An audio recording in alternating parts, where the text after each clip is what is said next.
Les bibliothèques publiques sont des établissements qui existent en plein cœur de nos municipalités depuis longtemps au Québec. Les demandes d'abonnement à ces établissements ne cessent d'augmenter depuis les dernières années, spécialement dans la province du Québec. De plus en plus de gens commencent alors à fréquenter les bibliothèques de leur quartier afin de profiter des services gratuits offerts. Celles-ci sont donc en position d'influencer les habitudes de ceux qui la côtoient régulièrement ou non. Dans la Naudière comme ailleurs au Québec, les bibliothèques ont un impact marquant sur la vie des gens qui les fréquentent.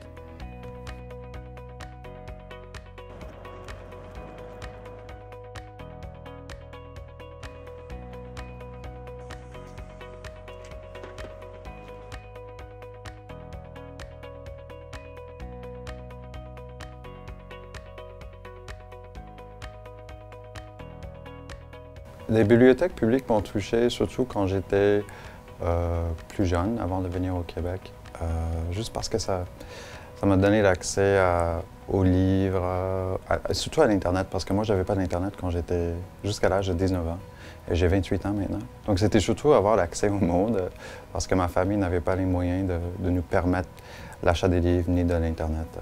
De 2002 à 2012, la proportion des usagers inscrits à la bibliothèque publique au Québec est passée de 31 % à 35 %.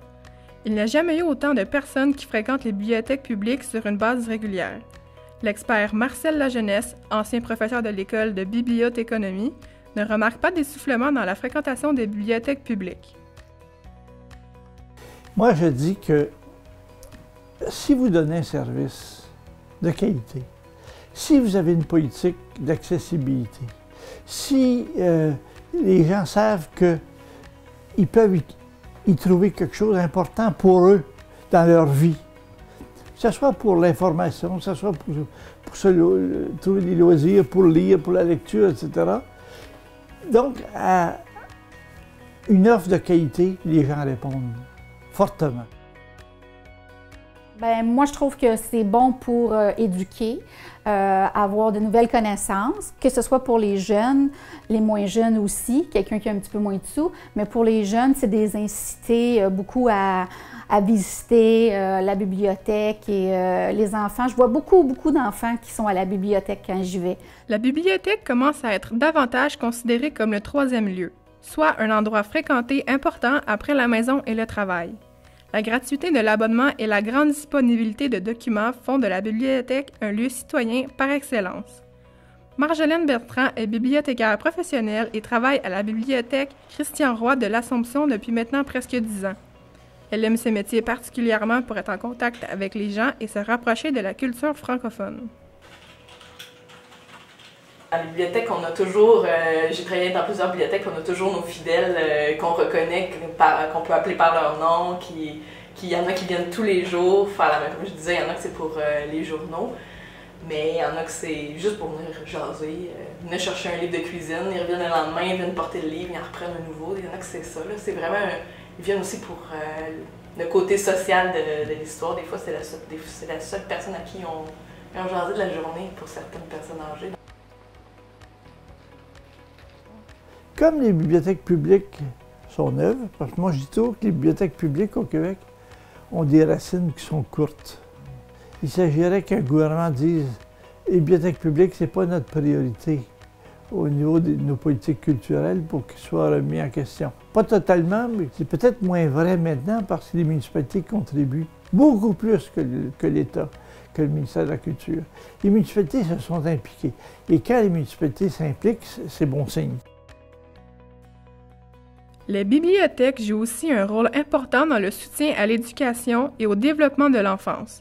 Plusieurs programmes sont offerts aux jeunes enfants et aux adultes afin de favoriser l'apprentissage de la lecture et plus encore. L'aide aux devoirs est aussi disponible dans quelques bibliothèques ainsi que des trousses d'informations sur plusieurs maladies chroniques. C'est important d'aller chercher les jeunes le plus tôt parce que souvent, dans les milieux aussi plus défavorisés, les jeunes, là, avant 5 ans, ils n'ont même pas touché à un livre. Les parents, ils n'ont même pas eu un livre chez eux. Donc, c'est un milieu qui est un peu inconnu pour eux. Mais en plus, c'est quand ils arrivent à l'école, pour eux, le premier contact qu'ils ont avec le livre, c'est que c'est difficile, c'est ardu, c'est exigeant. C'est d'apprendre à lire. Un enfant, il faut que tu le stimules. S'il va dans une bibliothèque, il va voir des milliers de livres, ça va le stimuler à vouloir regarder. Il va en avoir pour plein de catégories. Ça incite. Quand les choses sont là, ça nous incite à y aller. Je trouve que c'est vraiment plaisant.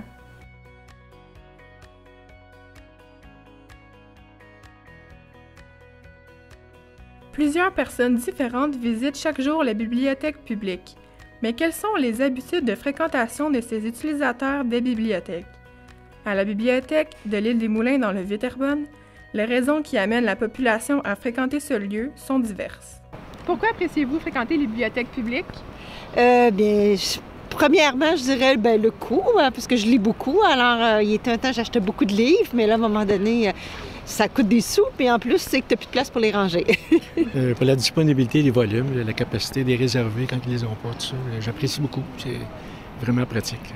En fait, moi, je viens aux bibliothèques depuis que je suis toute petite. Je viens avec ma famille quand j'étais plus petite pour lire des livres, partager la culture. Je trouve que c'est vraiment super important.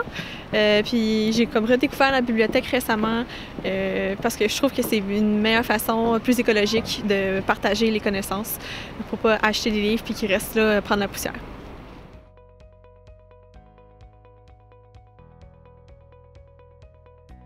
La bibliothèque de l'île des Moulins comptabilise environ 800 prêts par jour. Tous les utilisateurs réussissent à trouver ce qu'ils recherchent grâce à la grande diversité de documents disponibles. Nathalie Frégon profite alors au maximum de ce service. La fréquence que je vais à la bibliothèque est à peu près, je dirais, 1 à 2 fois par mois. La moyenne de livres que j'emprunte, ça peut être de 2 à 5 à peu près, ouais, incluant vidéos, livres et tout ça. Avec l'avènement d'Internet et la croissance en popularité des livres numériques, les bibliothèques font face à certains défis d'adaptation. Ces établissements doivent d'autant plus trouver de nouveaux moyens afin d'attirer un public spécifique, tout en adaptant les modalités offertes dans la bibliothèque. Marcel Lajeunesse n'est pas inquiet pour la survie des bibliothèques publiques. Est-ce qu'ils ont un désir de changement? Certainement. C'est-à-dire que les bibliothèques ont toujours dû s'adapter. Si on prend les bibliothèques, disons, en Amérique du Nord, depuis le 19e siècle, ils sont adaptés à beaucoup de révolutions. Hein. Puis également, aujourd'hui, je pense que les bibliothèques s'adaptent et ils sont forcés de s'adapter. Parce que s'ils ne s'adaptaient pas, ils ne seraient pas intégrés dans la vie des gens.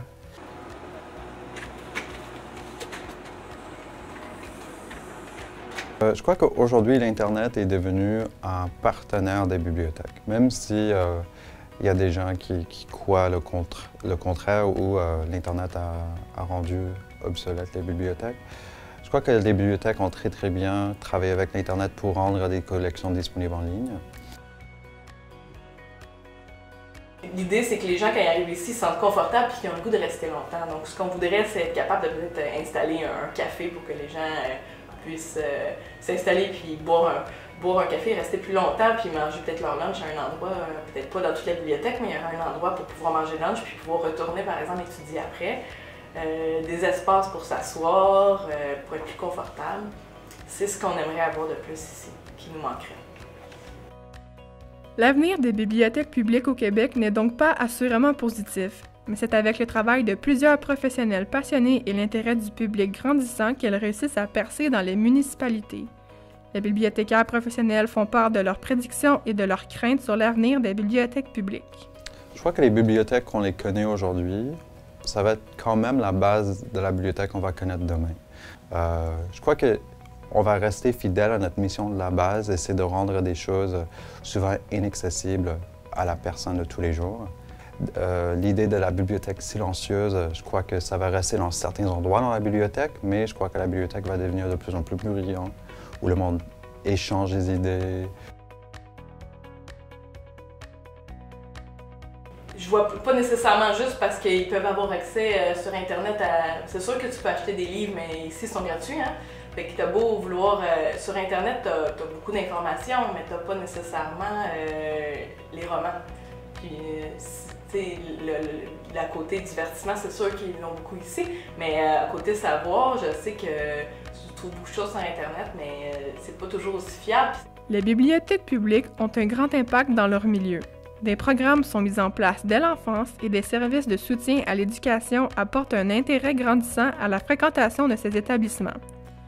Les technologies émergentes ne consistent pas nécessairement à une menace pour les bibliothèques, mais plutôt un nouveau moyen d'accéder à un plus grand public. Il s'agit alors d'une adaptation afin de réussir à intégrer ces technologies dans le système déjà implanté. C'était Rosalie Cyr pour l'Informateur.